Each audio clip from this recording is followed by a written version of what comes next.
Benim için hatıralar ama sade hatıralar değil. İşte içinde Nepal tarihi de var. Anneannem çıkıyor her hikayenin bir yerinden. Öyle çorba gibi bir şey ama izlenimler diye bir edebiyat çeşidi varmış. Impressions. Bunun bir izlenim kitabı olduğunu söylemişti editörüm Semih Sökmen. Bu içine Tanrıça Haratima'nın girdiği Ama'nın elindeki pirinçleri karıştırarak olağanüstü yorumlarda bulunduğuna şahit oldunuz. Çocuk Tanrıça Kumarileri gördünüz ya da görünmez cadılar, Bokşilerin varlığından haberdar oldunuz. Orada geçen 11 yılın ardından sizin gerçeklik algılayışınızda nasıl bir değişim oldu?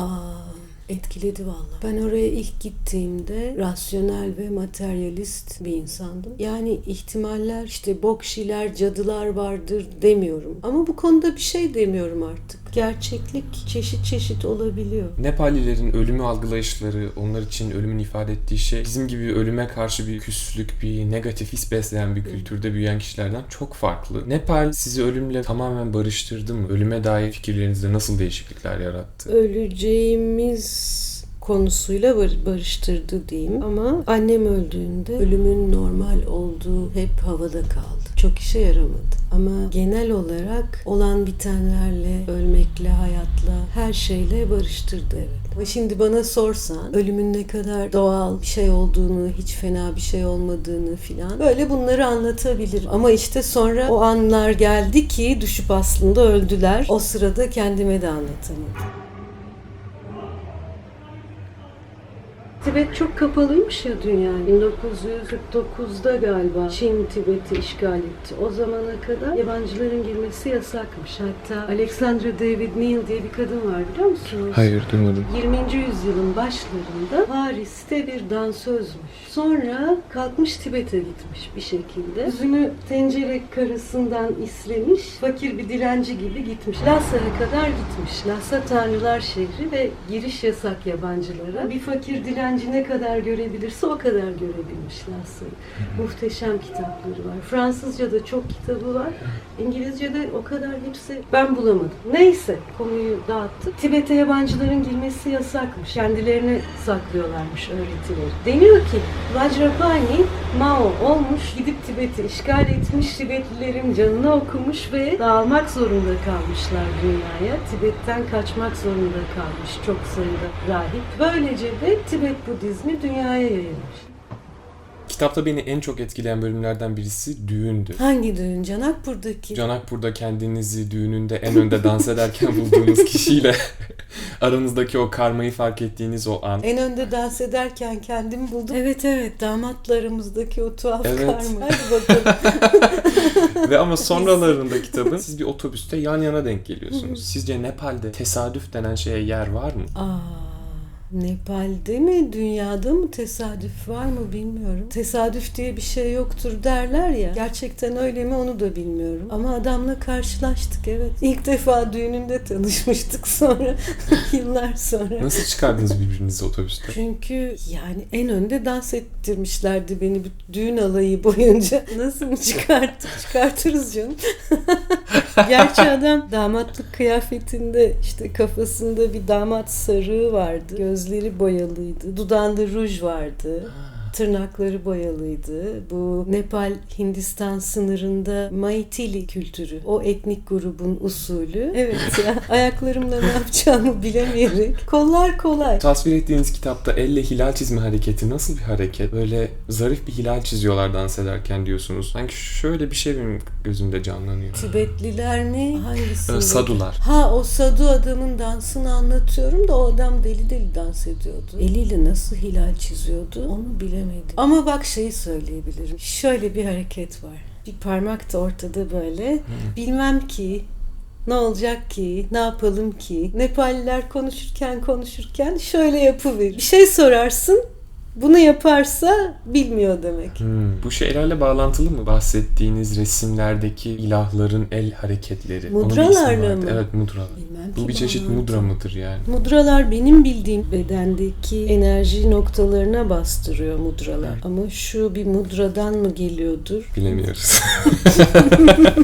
Nepal'de siz iç savaşa da şahit oldunuz ve yeni cumhuriyetin ilk zamanlarını da gördünüz. Ama bir yabancı olarak bu Nepal'deki iç savaş ne dereceye kadar sizin de savaşınız oldu? Siz ne kadar içine dahil edebildi? Yabancı olmanın en iyi tarafı o zaten. Ben 93'te Sivas'tan sonra Türkiye'den çok kaçmak, yani doğru kelime, hani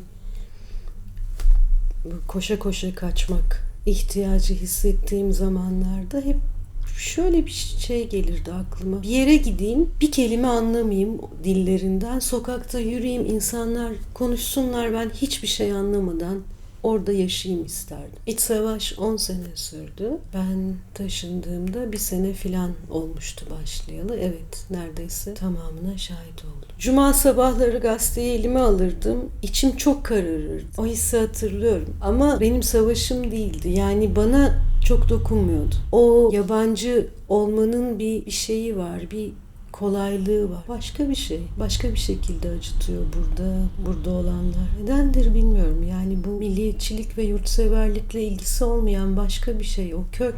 Onu açıp bakabilirsin. Evet, merak ediyorum. Bunlar tankalar. Romeo Shrestha diye bir adam var. Bu adam Nevari. Böyle bilmem kaçıncı enkarnasyonuymuş. Çok meşhur bir tanka sanatçısının. Adam her hayatta tanka sanatçısı oluyor. Tankalar böyle şeyler. Bunlar meditasyon için yapılan resimler. Resimlerin orantıları belli. O kadar belli ki burnun şu kulağa oranı, bu gözün bu kaşa oranı tamamen sabit. Hiçbir şekilde değiştirilemiyor. Yani bu resmi 1000 sene önce yapıldığı gibi yapmak zorunda hala herkes. Hiçbir şey değiştirmeden. Albay Yaduban Rana. Çocuk Albay'ın Yıldız Laneti. Bu bölümde en net şekilde görebiliyoruz Nepalli insanlar için astrolojinin aslında hayatta ne kadar belirleyici olabildiğini. Bir de Nadi Gruha var. Palmiye yapraklarının üzerine yüzlerce yıl önce yazılmış kişisel bilgiler. Bir kişinin yolu buraya düşecekse onun hakkında o yapraklarda bilgi var. Dediklerine göre her şey orada yazılı. Ben kendi yaprağıma ulaşamadım. Yani son anda Bangalore'a gidemedim. Yolumu değiştirip Katmandu'ya dönmem gerekti. Ama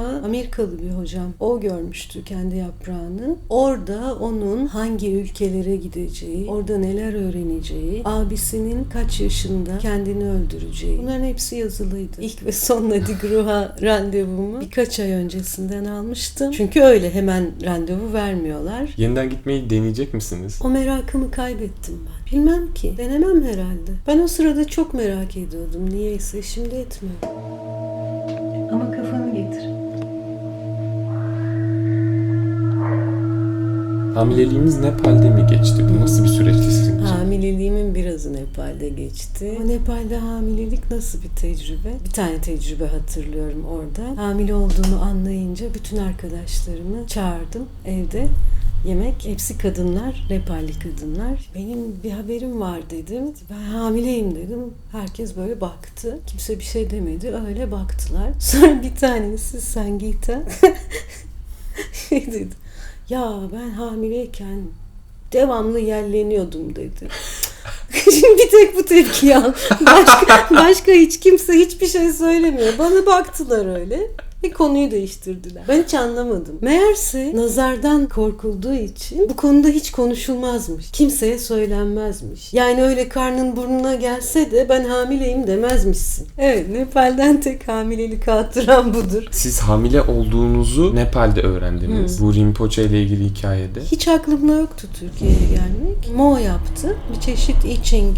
3 tane zar alıp atıyorlar. Tavla zarı gibi değil, üstünde şekiller olan bir zar. Aldı, attı, baktı.